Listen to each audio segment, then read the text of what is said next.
Hi, welcome to my podcast, Reclaim. I am your host, Thaís Sky. I have supported women navigate the complexities of being human for over 10 years. This podcast is where I disseminate some of those learnings and offer thoughts and guests to guide you into your healing. Welcome. Hello, everyone. Thaís Sky here. Welcome to Reclaim the podcast. I'm your host. I'm happy to be here. So much has happened since I recorded last week's episode last Wednesday. So I recorded the episode on Monday. On Wednesday, I took my licensure exam to become a licensed marriage and family therapist in the state of California, and I passed the exam. You actually find out right away. So the exam is a 4-hour exam, 170 multiple choice questions. At the completion of the test, you walk out, you go down this hallway, you go to the reception, and right there they had printed out your results and they give it to you. And so in the lobby with a handful of other people around me, I found out that I passed. And I started to cry because there's a lot of pressure with this exam. If you fail this exam, you have to wait 3 months, which in the grand scheme of things isn't a big deal. But I was feeling the pressure. I didn't want to study all over again. I've been spending so much time, so many weeks studying. I was ready to be done. And it also, this has been 4 years in the making. I started grad school March of 2018, so almost to a month away. This month, 4 years ago, I was applying, I was interviewing, I was deciding, yes, I want to go to grad school. It's been a long time in the making.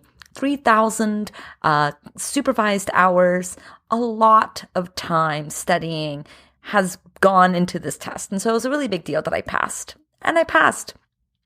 And the really exciting thing is that I was able to submit my information online and I got my number the next day. Sometimes it takes people a week to a month to get their number, and I got it the next day, which means I am officially a licensed LMFT, licensed marriage family therapist in the state of California. Woohoo! Now, for all intents and purposes, nothing is changing. I will be offering psychotherapy starting in March, but nothing is changing in terms of my one-on-one work, the humans I work with now. Nothing is changing except that now I get to add this incredible offering to my repertoire. And I've been, doing therapy in community mental health for the past 2.5 years. And so it's exciting to kind of bring it into my private practice and begin to work with humans in this way starting in March. So more information about all of that is coming. But for now, what this means, the only way that this impacts my world right now, besides the fact that I don't have to study anymore and I get to celebrate this major accomplishment, means that, we are in the middle of worthiness season. Doors are closing on Friday for my 10th cohort of Worthy Women Rise. And this will be the final cohort that I will be leading as a 5-month program. Right now, I still have the intentions of opening doors for a year-long program in the fall, but no guarantees. Things can change between now and the fall. We are still in February. I can't predict that far ahead. And so if you are thinking about joining Worthy Women Rise, if this has been a part of your curiosity over the years, if you've seen launches come and go and you've been wanting to bite the bullet, but it just hasn't felt like the right time, this is your invitation. This 5-month cohort is going to be a really wonderful culmination of all of my experience, all of my training, all of the tools that I have learned over over 10 years that I've been doing this work. It all gets boiled into Worthy Women Rise. I update the modules constantly to reflect my new knowledge and understanding of women's psychology as well as the worthiness wound. I mean, this is it. This is where I pour my mastery to support you in, creating more space in your life for you to not feel like your worth is constantly on the line, because it's exhausting when your worthiness is constantly on the line, when you constantly feel like you have to prove yourself, when you're constantly fluctuating between inadequacy and too muchness, when you're constantly concerned about how other people are going to think about you, how other people are going to judge you, whether or not you're living up to people's expectations, people pleasing, perfectionist, comparing yourself to others, all of it is really exhausting and pervasive.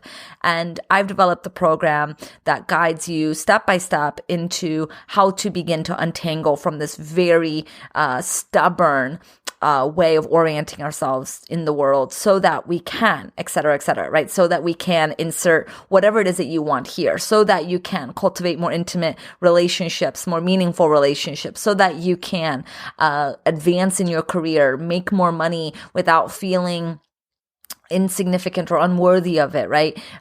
Feel like you have an ability to rely on other people and to have a healthy interdependence with others, to feel like you can communicate yourself, you have boundaries, you have an ability, a capacity to tolerate other people not liking you. Worthy Women Rise is a really awesome experience, and this is your call. This is it. If you're thinking about joining us, come join us. You can go to worthywomenrise.com to learn more and apply. Again, doors close this week. So if you are thinking about it, I invite you to go think about it faster because time is of the essence. Okay, worthywomenrise.com. I thought I would spend this episode talking about overwhelm. This is a topic that was requested and a topic I haven't spoken too much of, and a topic that I think is very poignant for our times. We're living in a really unique point in time. You know, I love history, and I will read history and watch documentaries. And what I love about history is that it really normalizes what's happening now. Because we've probably experienced something like it before, right? We've gone through really dark times before. We've experienced really difficult things before. And it makes the right now not feel like it contextualizes it a bit. You know, we've had it hard as humans for a very long time, and we're having it hard now. However, not even history can give us some insight into how to navigate the now times of technology, the increasing demands on our time, the increasing expectation that we should operate like robots, that we should consistently give, right? There is no limit unless we set the limit. And for many of us, we have a hard time setting limits. And so many people, I think right now, are experiencing states of overwhelm. And I want to share some thoughts about it. And maybe not necessarily things that you can quote unquote do, though that may come through in this conversation, but more about how to think about overwhelm so that you can kind of understand it in the context of your life. And I think that in that understanding, we can then create the to-do, the behavior modification with a little bit more space, because it includes your context, yes, your specific challenges with overwhelm. Did I mention that we're living still in a pandemic? Can you imagine? This pandemic is just never fucking ending. We're still living in a pandemic. And so if that adds to your overwhelm, you are not alone in that. Okay, so as I was thinking about this topic, I thought, you know, instead of talking about it as like a one moment in time, like, oh, I just felt overwhelmed, and then I did these things and now I don't feel overwhelmed anymore, I thought I would talk more about it as like a pattern of understanding and relating to the world. That overwhelm is often, you know, a symptom, and it's about an internal state of overwhelm rather than it being a thing that can just be easily modified or changed in the world. I thought maybe we could look at it from that lens, and then maybe from that lens we can then think about behavior.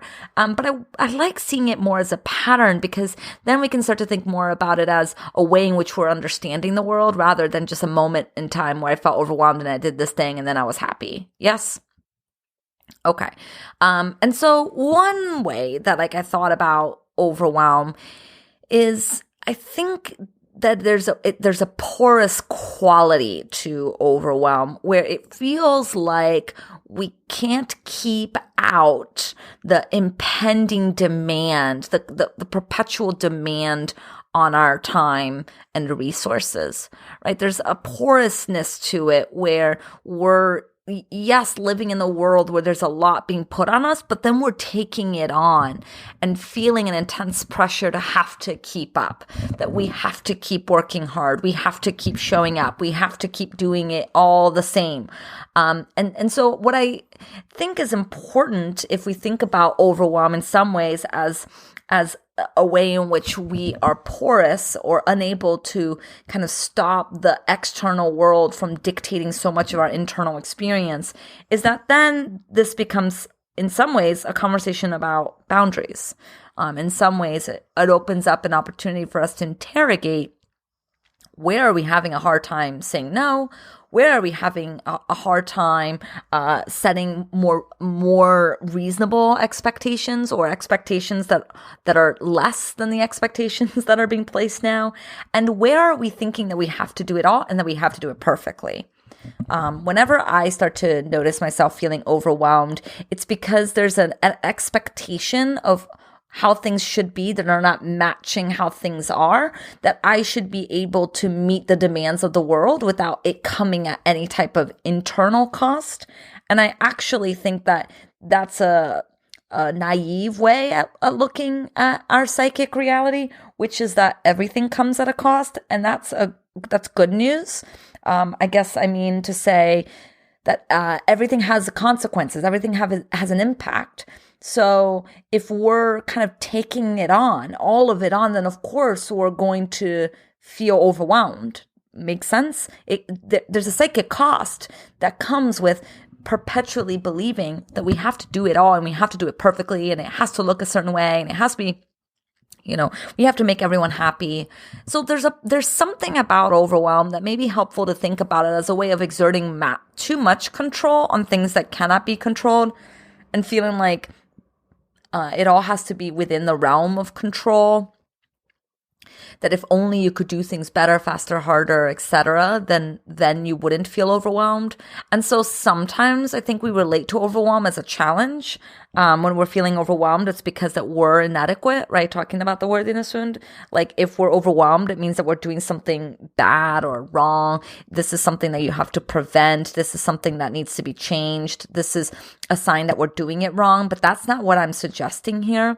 What I'm inviting instead is not that overwhelm is something to be prevented, but actually information for where we may be setting ourselves up to fail, where we may be taking too much on, whether that too much is energetically or actually. Here's a silly small example. Because I know that the predominant listeners of this podcast are women, how often as women do we task in a relationship? I'm thinking right now about a specific moment in a relationship where we expect the person, the partner, to do something the way we would have it done. But now that I'm thinking about it, actually this can apply in the work setting too, right? We ask somebody to do something and then they do it differently than how we would have done it, and we have a problem with that.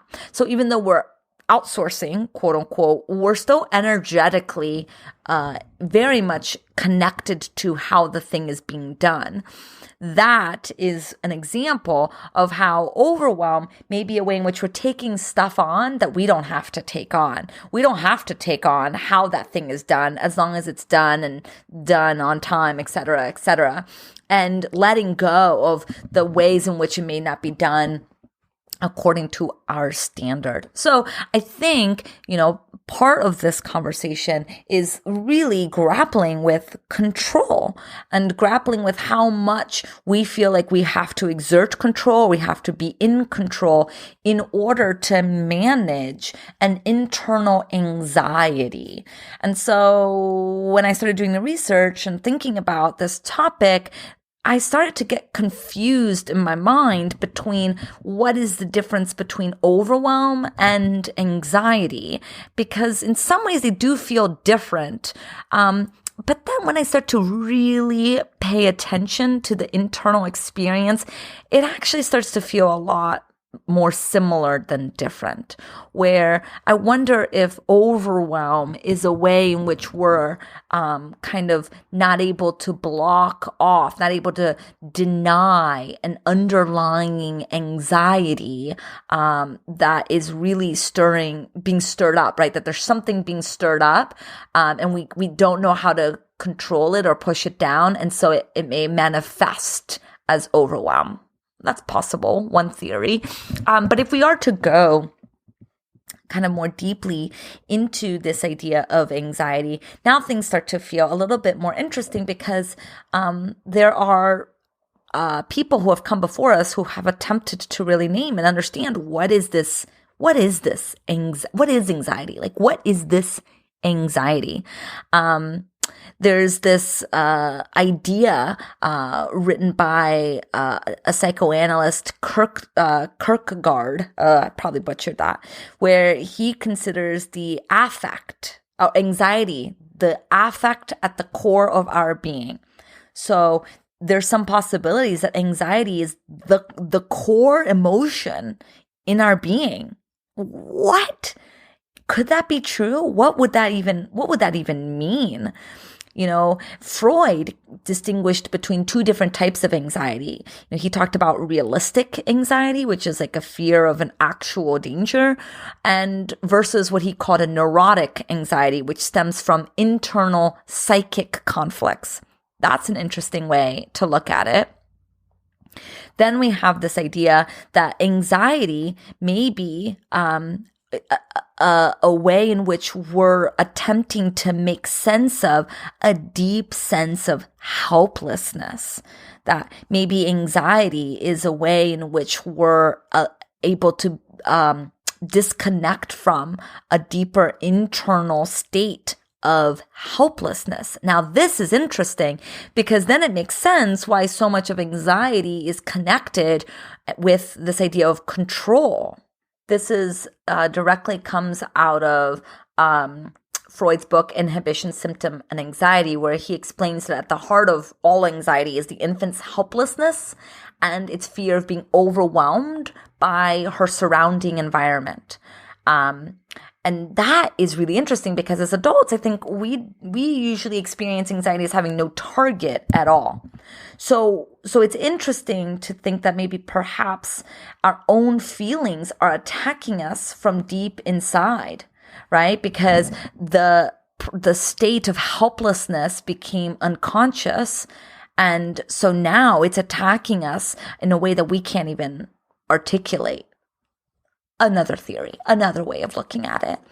What I am grappling with when I think about anxiety and helplessness is that so much of helplessness is a normal human experience. Children, babies specifically, are helpless.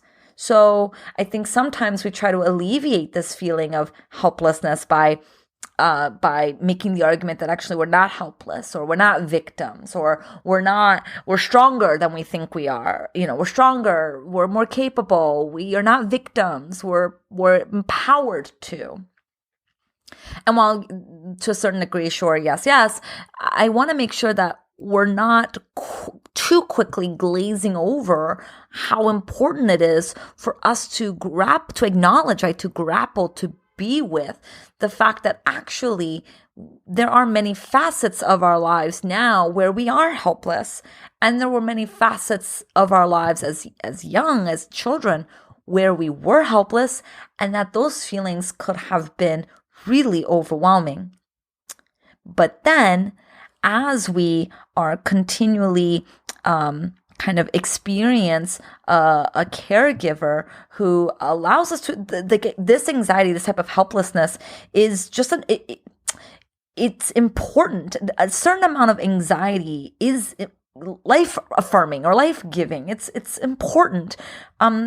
Anxiety to a certain degree can allow us to think more clear and be more creative, et cetera, et cetera. So there's something important there to just name that anxiety isn't a bad thing, that there's a certain amount of it that is actually quite fruitful. But then when it becomes too much, then we experience really debilitating despair. We break down, sorrow, anguish, shame. I mean, it just becomes really a lot, right? And so this is what I'm naming. This is what I'm attempting to understand through talking to you all, is how does it become so big so fast? And so I wonder, and what I'm grappling with is, if we experienced helplessness as a child simply as a symptom, simply as a result of being a child, but we had a caregiver who was able to help us slowly learn to tolerate this helplessness, then I think we can then, as adults, start to become able to be with certain felt sense, certain state of helplessness, right? We can be more okay with the fact that there are circumstances where we are helpless. We are. We can't deny that. But I think where maybe for some of us this all went awry is when we're really trying to defend now against any and all sense of powerlessness, by trying to exert control and expectation and promoting this idea that we really have to take it all on in order for us to feel safe. And when we defend against helplessness and we defend against the despair that is in many ways a sliver of what it means to be human, not at all things, but a sliver, then we're depriving ourselves, I think, of feeling a little bit more spacious in our lives, that there is so much that we cannot control. And that doesn't mean that we're completely helpless in some ways, and it means that we can tolerate being helpless. So I think it's really interesting to think about overwhelm in this context rather than just kind of behavior modification, because then we can start to think about it as part of a constellation of a personality and way in which we orient ourselves to life, rather than, tips like learn to say no more often. You know what I mean? So part of this conversation, if we're looking at overwhelm from this lens, is that part of the work then is increasing our capacity to be with our different self states, to be with our different ways of being in the world, to increase our ability to be with our emotions, to be with our internal states. Right? As we learn how to feel and how to not be able, not be so dysregulated and overwhelmed by feelings, but being able to digest it and contain it and understand it and hold space for it, then things start to feel a little smaller, right? Because the internal world isn't being so flooded.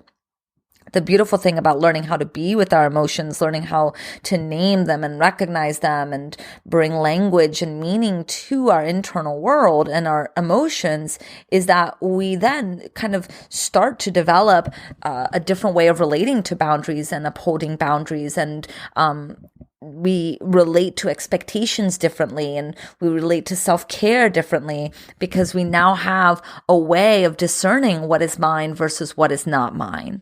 Right? Boundaries really is about being able to put some distance between what is not ours. But if we don't even know what's inside, then how do we know what is not ours? And how do we know what is ours? How do we know what to take on? And how do we know what not to take on?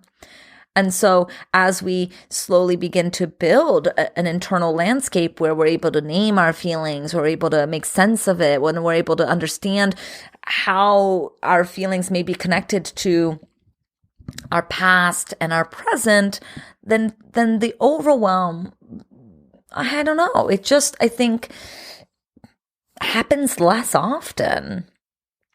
Internal overwhelm, I'm not talking about the external overwhelm. Boundaries is a consequence of us knowing ourselves. When we don't know who we are, then how do we know what type of boundaries to uphold, or ways to communicate those boundaries, or ways in which to be in relationship with other people, where you don't even have to literally say, this is my boundary, but there's a give and take, and there's an understanding of what is available to be given and what isn't available to be given. Yeah. I hope that this is all making sense. Overwhelm, I think, speaks mostly to a feeling state than it does something that needs to be kind of modified on the outside. That's not to say that modifying things on the outside, I'm thinking of like the tip, of like, look at all the things on your plate and like, what can you remove and like, what isn't urgent and what can you delegate, right? Can be a way to address overwhelm, right? Or insert more mindfulness can be a way that we can create more space so that overwhelm doesn't plague us as often, right? But all of that I think is useful and beneficial, but those are easily Googleable. And I'm not that interested in talking about things that are easily Googleable. This podcast and our conversations together, I hope is a place that we can just be in wonder together and think out loud together about these more complicated and nuanced human experiences that isn't easily modified with a Google search of a list of 10 things that you can do. Yes, I hope that my podcast can offer a place where it encourages you to reflect and think more deeply about what is happening internally, so that you can start to find that identity, that way of being, that way of understanding yourself that will allow you to create the boundaries, that will allow you to manage your expectations, that will allow you to navigate your limitations. We talk a lot about all of this in Worthy Women Rise. But this idea of limitations is a really rich one that we often really struggle with, that we're not all able to do it all, and that we do have limits, right? And this comes up in the module where we talk all about the body. The body is a great place that teaches us our limits, right? If we kind of go to the gym or whatever, there is a limit to how much we can weight lift, right? There is a limit to how fast we can go.